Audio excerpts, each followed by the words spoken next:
Five Nights at Freddy's. I don't know, man. I got mixed signals from the trailers. At first, I was like, okay, well, this is gonna be a kids show. It's all right. I'm aware of the Freddy Fazbear all over the internet. That stuff. Yeah, okay, I know about it, but I don't look at it. I didn't know if it was actual horror stuff, or if it was just kiddie stuff, or it was kid horror, or whatever. I watched it at the theater. When I got to the theater, man, I'd say there were 100 people. Out of 100 people, there were probably 80 kids. And by kids, I mean like under 20. You know what I mean? Under 20. Some of them looked too young to be up in there by themselves. It was 32 degrees outside, and they were kids, so they were in little itty bitty shorts and, you know, shirts with the gut, with girls with shirts with the guts out, you know, which ain't bad. I mean, you do your thing, but it's 32 degrees outside, man. An adult would say, I need to put a jacket on. That's how you can tell the difference. One of the kids was in there screaming and cussing and cussing and cussing and cussing. That's how you know it's a kid, because he doesn't have the ability to do that normally. So he wants to show his friends. He can cuss. I'm cussing and cussing. My thought was, okay, well, this is a kid's movie. All right, I'm prepared for that. But then when I sat down to watch it, it was like the movie couldn't decide if it was a kid's movie or a horror movie. It had jump scares, but the jump scares, you know, it would be like, boom, it's the monster. But then it would instantly turn away before the monster did anything. But then later, you know, those animatronic robots possessed by the souls of children who have gone crazy and become evil, they were eating people. And they showed it. One person got their head bitten off. So I was like, oh, okay, well, this is a legit horror movie.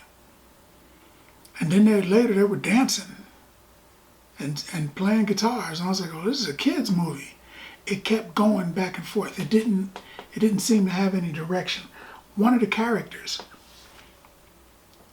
is related to the villain, the main villain, not them dancing robots, the main villain.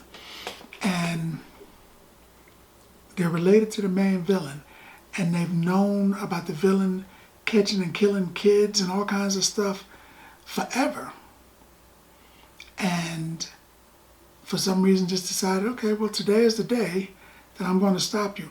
I've always known how. It would be like if you were, you know, your uncle was a vampire and he was slaughtering everybody in the neighborhood. And then you knew for like 8 years or whatever. And then one day you wake up and it's like, you know what? It's time to put a couple silver bullets in his chest. Why didn't you do it yesterday? Why didn't you do it last week? Why didn't you do it before he killed all them kids? Today, you feel bad about kids, but you've known about it for years. To me, you're a villain too. You're both villains. He was doing it, you knew about it, you knew how to stop it, but you didn't. So every after you knew and you could have stopped it, everything that happened after that, partially your fault. And this person just let it happen, and it was like, oh, well, gotta stop him. I'm not gonna help you. And then, of course, showed up at the last minute. It's like, I'm here to help you. I wouldn't have trusted that. Well, you just pop up out of nowhere. I didn't get it.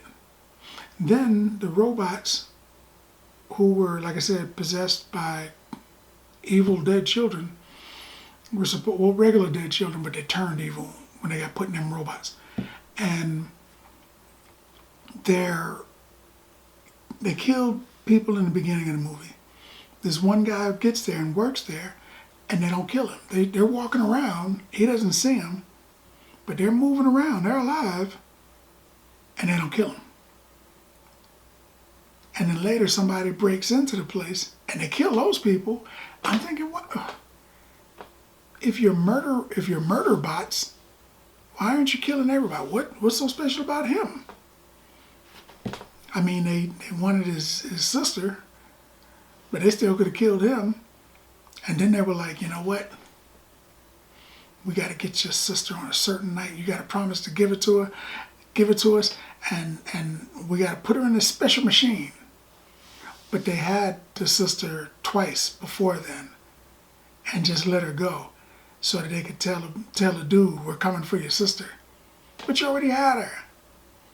It's like a dude breaking into a bank, going into the vault, got guns on everybody, putting all the money into the bags and telling them, I'll be back tomorrow for this money.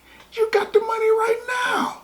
Just leave with the money. What? You'll be back? I didn't understand that. They had the girl. But then they just danced with her and let her go, and then told him, we want your sister. I'd have been like, you just had her. Y'all don't really want her because we're out of here. And I would have just left. I'd have just took off. Apparently other people have worked in that building and saw the dancing crazy murder bots and just quit the job and just left. And they didn't tell nobody. They didn't call no wizards. They didn't tell the police. They didn't set the building on fire. They didn't go to the news. Several people worked there, saw the crazy murder bot, robot, crazy ghost children things walking around and tried to kill him, and they just quit the job. I tell you what, something you need to know about me. If I'm working at a job and the boss says something crazy, people are going to know about that. If the boss pokes me in the chest, well, he's probably getting beat to sleep, but if the boss pokes me in the chest, people are going to know about that. If there's a giant, crazed, psycho, child, ghost, murder bot walking around, and I can get out, I can escape, people gonna know about that. But the people worked there for years and nobody said anything. I don't even know why the place was kept open. People, didn't make any sense. It was just like, it was like somebody came up with an idea and said, hey, it'd be cool, what if ghost robots were killing people in this amusement park kind of themed restaurant type deal? And people are like, oh, that's scary. And then they tried to write a story around it, that idea, and didn't really pay a lot of attention to the details. The dude and the sister didn't get along. She didn't really like him. But then later it turns out that she did. She just didn't want to tell him. I guess it was a secret. And he didn't know how to take care of her. But after he defeated the murder death bots, all of a sudden he became a good father brother.